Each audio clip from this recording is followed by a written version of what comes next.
اعوذ باللہ من الشیطان الرجیم بسم اللہ الرحمن الرحیم۔ سورہ فرقان آیت نمبر 5 تا 9۔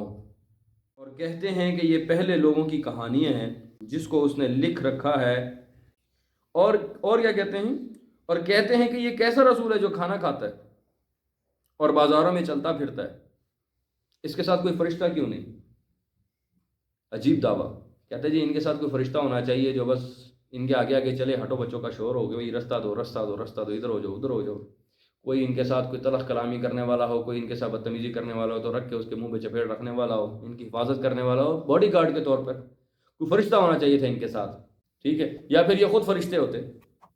اللہ تعالیٰ نے کیسا مطلب ایک ایسے انسان کو ہمارے بیچ میں پیغمبر بنا کے بھیجا ہے جو ہماری طرح بازاروں میں پھرتے ہیں، کھانا کھاتے ہیں، بازاروں سے چیزیں خریدتے ہیں، تجارت کرتے ہیں، بھوک بھی لگتی ہے، پیاس بھی لگتی ہے، سردی سے بھی بچنے کی کوشش کرتے ہیں، گرمی کا بھی احساس ہے ان کو، ٹھیک ہے، شادی کے بھی محتاج ہیں۔ تو یہ سب کچھ جو ہے وہ یہ تو ایک عام انسان کے جو ہے وہ سمجھ لیں کہ ایک کمزوریاں کہہ لیں یا خوبیاں کہہ لیں یا خصلتیں کہہ لیں یا جو بھی ہے، اللہ تعالیٰ نے ایک انسان کے اندر یہ چیزیں رکھی ہیں، خواہشات۔ تو یہ تو جس طرح ہمارے اندر ہے ویسے ان کے اندر ہے،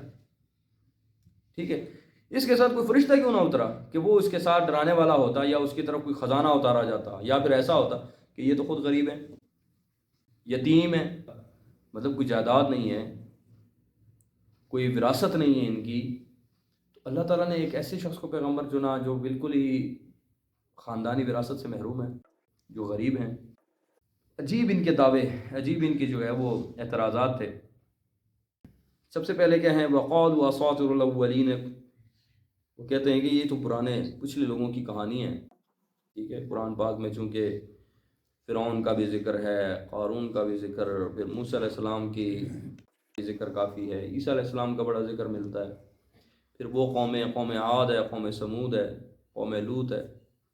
ٹھیک ہے، جو قومیں تباہ ہوئیں، پھر جو ہے وہ سورہ کاف ہے، پھر یوسف علیہ السلام کے اوپر پوری ایک سورت ہے۔ تو پھر وہ کہتے ہیں کہ جی یہ تو ساری کہانی ہے، سٹوریز ہیں یہ۔ تو ان کا یہ دعویٰ تھا، حالانکہ جانتے ہوئے بوجھتے ہوئے جان بوجھ کر یہ دعویٰ کیا کر رہے ہیں، ان کے پاس حجی کوئی ہاتھ ہے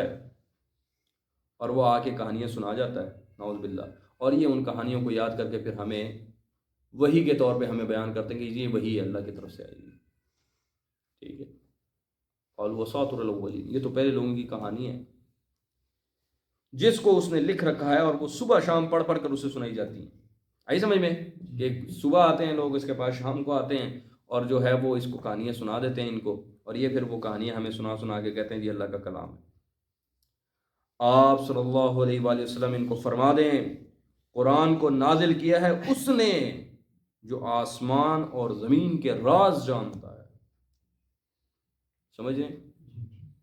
جو آسمان اور زمین کے ہر راز سے واقف ہے۔ وسع کرسیہ السماوات والارض، اس کی جو حکومت کی کرسی ہے اس نے پورے زمین اور آسمان کو اپنی لپیٹ میں لیا ہوا ہے، کوئی چیز اس سے مخفی نہیں ہے، وہ تہے زمین ہو، تہے خاک ہو، تہے بالا ہو، کہیں بھی ہو، کوئی چیز اس کی نظر سے چھپی ہوئی نہیں ہے، ہر راز جانتا ہے، یہاں تک کہ کسی کے دل میں کون سا خیال چل رہا ہے، کون کیا سوچ رہا ہے، اللہ تعالیٰ اس سے بھی واقف ہے۔ ان اللہ علیم بذات الصدور، یہ وہ اللہ ہے، انہ کان غفورا رحیما، اور زمین کے راز جانتا ہے، بے شک وہ بخشنے والا نہایت مہربان ہے۔ اور کیا کہتے ہیں،